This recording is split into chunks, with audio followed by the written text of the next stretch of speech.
말씀과 함께 교재 63페이지입니다. 요시야 왕의 죽음 이후 여러 왕들이 들어섰지만 유다 왕국의 쇠락을 막을 수는 없었습니다. 여호아스는 왕이 된 지 불과 3개월 만에 애굽으로 잡혀갔고, 애굽의 손길로 왕이 된 여호야김은 하나님 보시기에 악을 행합니다.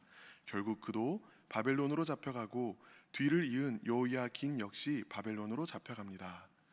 유다의 마지막 왕이 된 시드기야는 교만하여 하나님의 전을 더럽혔으며 하나님의 선지자들과 예레미야의 권면도 무시하고 더욱더 악을 행합니다. 끝까지 회개하지 않은 시드기야와 유다 왕국은 결국 바벨론에 의해 멸망을 당합니다. 수많은 사람이 죽고 성벽은 회파되고 성전은 불타고 약탈당하고 수많은 사람이 포로로 잡혀가고 맙니다. 많은 세월이 지난 후 바사왕 고레스 원년에 회복의 길이 열립니다. 오늘 말씀은 유다의 마지막 네 왕들에 대한 이야기입니다. 여호아스, 여호야김, 여호야긴, 시드기야. 이 시대는 애굽과 바벨론이 패권을 경쟁하던 때입니다. 이 다툼에 휩쓸려 여호아스는 애굽으로 사로잡혀갔고, 그 다음에 여호야김, 여호야긴, 시드기야는 차례로 바벨론으로 사로잡혀갔습니다. 이 중에 여호야아스와 여호야긴은 고작 3달 정도만 왕으로 섬겼을 뿐입니다. 영적인 눈으로 볼 때 이 네 왕은 모두 하나님을 떠나 우상을 섬기고 끝끝내 하나님을 의지하지 않음으로써 결국에는 이스라엘 전체의 멸망을 맞게 된 것입니다. 열왕기랑 역대기가 같은 역사를 담고 있다라고 했지요. 열왕기는 3달만 통치하고 바벨론으로 붙잡혀간 여호야긴 왕, 이 왕이 사로잡혀간 이후에 바벨론 왕의 호의를 입어서 고개를 드는 장면으로 끝이 납니다. 그러니까 붙잡혀가긴 붙잡혀갔지만 그럼에도 불구하고 바벨론 땅에서 희망의 불씨를 보았다, 이렇게 끝이 나는 것이죠. 그러나 역대기는 그보다 더 후대의 이야기에서 끝을 맺고 있습니다. 23절입니다. 바사왕 고레스가 이같이 말하노니 하늘의 신 여호와께서 세상 만국을 내게 주셨고 나에게 명령하여 유다 예루살렘에 성전을 건축하라 하셨나니 너희 중에 그의 백성된 자는 다 올라갈지어다. 너희 하나님 여호와께서 함께 하시기를 원하노라 하였더라. 바벨론을 멸망시킨 왕 바사, 그러니까 이 페르시아의 왕인 고레스가 칙령을 내려서 그동안 바벨론에게 의하여 사로잡혀 있었던 예루살렘 백성들에게, 이스라엘 백성들에게 이제는 다 이스라엘 땅으로 예루살렘으로 돌아가라 라고 이야기를 합니다. 희망의 작은 불씨만 있는 것이 아니라 희망의 불씨가 활활 타오르게 되는 것으로 끝이 나게 되는 것이죠. 자, 아수르를 바벨론이 점령하였고 바벨론을 바사가 점령하였습니다. 이제 세상의 가장 큰 왕이 된 바사, 페르시아 왕이 이스라엘 백성을 돌려보내기로 결정하였습니다. 여러분, 페르시아 왕의 호의를 얻었기 때문에 유다 백성이 포로에서 벗어나게 된 것입니까? 아니면 하나님의 호의를 얻었기 때문에 포로에서 벗어나게 된 것입니까? 당연히 하나님의 호의를 얻었기 때문입니다. 물론 우리 눈에 보이기에는 페르시아 왕의 호의를 얻었기 때문인 것으로 보입니다. 그러나 우리가 믿음의 눈을 열고 믿음의 눈으로 보게 되면 그 너머에 선하신 하나님의 주권적인 계획이 있었음을 보게 됩니다. 코로나가 극명하게 보여주듯 오늘날 세상은 잠시도 고정되지 않고 변화하고 있습니다. 우리가 우리 자신의 삶에 대한 통제를 상실했을 때 불안해하고 염려하게 되지요. 변화되는 세상 속에서 삶은 통제되지 않고 오늘날 우리 안에는 늘 불안함과 염려가 도사리고 있습니다. 치러야 할 잔금이 있을 수도 있고요, 노후의 문제가 있을 수도 있고요, 그 다음에 또 다른 여러 가지 문제들, 대처할 수 없는 모든 것들이 우리를 불안하게 만듭니다. 그리고 이러한 불안과 염려야말로 믿음의 반대말입니다. 우리 삶에 불안함이 들어올 때 우리는 하나님을 보지 못하고 나의 생사 여탈권을 가지고 있는 것처럼 보이는 사람을 바라보게 되고 사람을 두려워하게 됩니다. 우리 인생이 사람의 손에 달린 것처럼 사람을 두려워하게 되는 것이죠. 그러나 여러분, 눈을 들어 하나님을 보시기를 바랍니다. 우리 인생을 주관하시는 분은 사람이 아니라 하나님이십니다. 그리고 우리 하나님은 선한 분이십니다. 이 선한 하나님을 신뢰할 때 우리는 참된 평안을 누립니다. 내가 내 삶의 모든 문제를 다 통제하고 있다는 자신감에서부터 나오는 거짓 평안이 아니라 선하신 하나님이 나를 주관하고 계신다라는 것을 아는 것에서부터 나오는 참된 평안입니다. 세상이 줄 수 없는 평안, 하늘로부터 임하는 참된 평안입니다. 이런 평안함을 우리에게 가장 잘 보여주시는 분이 바로 예수님입니다. 요한복음 19장 10절에서 빌라도가 침묵하는 예수님에게 묻습니다. 내게 말하지 아니하느냐? 내가 너를 놓을 권한도 있고 십자가에 못 박을 권한도 있는 줄 알지 못하느냐? 그때 예수님께서는 이렇게 대답하십니다. 위에서 주지 아니하셨더라면 나를 해야 할 권한이 없었으리니. 무슨 말씀입니까? 죽이고 살리는 권한이 빌라도에게 있을지언정 우리의 삶을 결정하시는 분은 오직 한 분 하나님이시라는 것입니다. 이 사실을 아는 예수님의 모습을 보시길 바랍니다. 우리 예수님이 마지막 순간까지 얼마나 당당하시고 또 평안하신지요. 오늘 우리도 예수님께서 누리신 평안함을 이 자리에서 함께 맛보게 되기를 간절히 바랍니다. 그러므로 첫 번째 기도 제목은 선하신 주권자 하나님을 신뢰하게 하소서입니다. 선하신 주권자 하나님을 신뢰하게 하소서. 특별히 22절을 함께 읽어보도록 하겠습니다. 22절입니다. 바사의 고레스 왕 원년에 여호와께서 예레미야의 입으로 하신 말씀을 이루시려고 여호와께서 바사의 고레스 왕의 마음을 감동시키심에 그가 온 나라에 공포도 하고 저소도 내려 이르되. 성경은 하나님께서 이스라엘을 회복하시는 이유를 예레미야의 입으로 하신 말씀을 이루려고 라고 이야기합니다. 예레미야는 요시야 때의 예언 사역을 시작하여 오늘 본문이 언급한 네 왕이 다스리는 모든 시기의 예언 사역을 감당하였던 하나님의 선지자입니다. 하나님께서는 예레미야에게 말씀하셨고 그 말씀을 이루기 위하여 하나님의 일을 행하여 주셨습니다. 하나님께서는 말씀으로 세상을 창조하셨으며 말씀으로 세상을 다스리십니다. 하나님은 주권자 되셔서 세상의 그 누구도 하나님께 명령할 수 없으며 세상의 그 누구도 하나님께 요구할 수 없습니다. 오직 하나님께서는 스스로 선포하신 말씀에 스스로를 묶으셔서 그 말씀을 이루어 가주십니다. 이러한 하나님의 성품을 하나님의 신실하심이다 라고 이야기를 합니다. 하나님은 영원토록 동일하신 분이시기 때문에 우리에게 한 번 말씀하시면 그 말씀하신 것을 반드시 이루시는 분이시라는 것이죠. 그렇다면 오늘 본문에서 말하는 예레미야에게 주신 하나님의 말씀을 이루기 위한 그 예레미야에게 주신 말씀은 무엇이었을까요? 예레미야 29장 10절을 보면 알 수 있습니다. 여호와께서 이와 같이 말씀하시니라. 바벨론에서 70년이 차면 내가 너희를 돌보고 나의 선한 말을 너희에게 성취하여 너희를 이곳으로 돌아오게 하리라.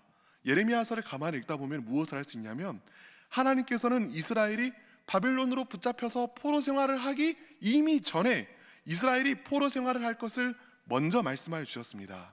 또한 포로 생활에서 돌아오기 이미 70년 전에 70년이 지나면 포로 생활에서 다시 돌아오게 될 것도 말씀하여 주셨습니다. 하나님께서는 이 하나님의 말씀을 문자 그대로 이루어 주셨습니다. 요야김이 바벨론으로 붙잡혀간 때를 시작점으로 삼고 고레스가 이스라엘 백성을 다시 이스라엘 땅으로 돌려보내기까지가 70년이기 때문입니다. 하나님께서는 솔로몬에게 이스라엘 백성이 성전을 향하여 돌이켜 회개하면 용서하실 것이다 라고 말씀하셨고 이스라엘 백성이 돌이킬 때마다 그 말씀대로 용서하여 주셨습니다. 하나님께서는 신명기에 이스라엘 백성이 범죄하면 타국 땅에서 포로 생활을 할 것이라고 말씀하셨고 이스라엘의 범죄가 찼을 때 그 말씀대로 이스라엘 백성을 포로 생활로 보내셨습니다. 하나님께서는 예레미야에게 포로 생활 70년이 차면 이 땅으로 돌아오게 될 것이라고 말씀하셨고 70년이 찼을 때 이스라엘 백성이 말씀대로 돌아오게 하셨습니다. 하나님께서는 말씀을 이루시는 하나님이십니다. 그렇다면 끊임없이 변화하는 세상 속에서 우리가 붙잡아야 할 고정점이 무엇입니까? 변하지 않는 신실하신 하나님의 말씀입니다. 우리가 말씀을 듣고 또 읽는 이유가 무엇입니까? 하나님의 신실하심 때문입니다. 한 번 하신 말씀은 반드시 이루고야 마시는 하나님이심을 우리가 믿기에 우리는 믿음으로 하나님의 말씀을 붙듭니다. 이 말씀 또한 내 삶 가운데 이루어질 것이기 때문입니다.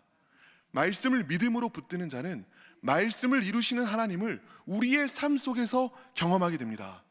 그러므로 두 번째 기도 제목은 믿음으로 말씀을 붙들게 하소서입니다.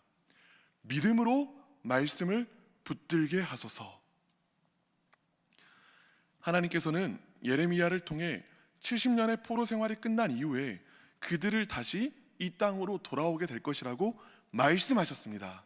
그렇다면 성경을 믿음으로 붙드는 사람의 자세는 무엇일까요? 어차피 하나님께서 일하실 것이니 내 힘으로는 할 수 없으니 손을 가만히 놓고 그때만을 기다리고 있으면 되는 것일까요? 어떤 때에는 이런 자세가 하나님을 신뢰하는 자의 자세처럼 보이기도 합니다. 때가 되면 하나님께서 이루실 거야.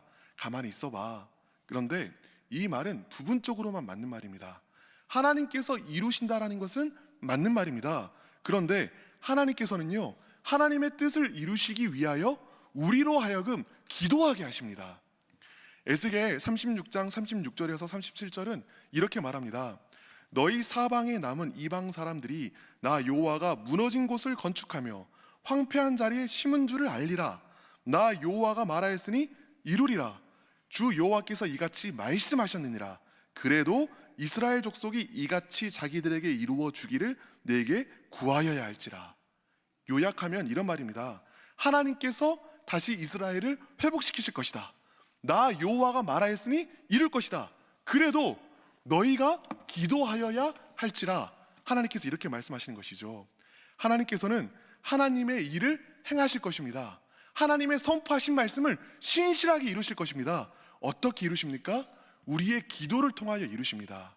하나님께서 행하실 것이라고 입술로 말하고 있으나 기도하고 있지 않다면 그것은 신앙으로, 믿음으로 위장하고 있는 게으름입니다. 불신앙인 것이죠. 성경을 참으로 믿는 자들은 하나님께서 그 일을 행하시기를 막연히 기다리는 것이 아니라 그 말씀을 붙들고 하나님께 나아가 이 말씀을 이루어주시기를 간구하고 기도합니다.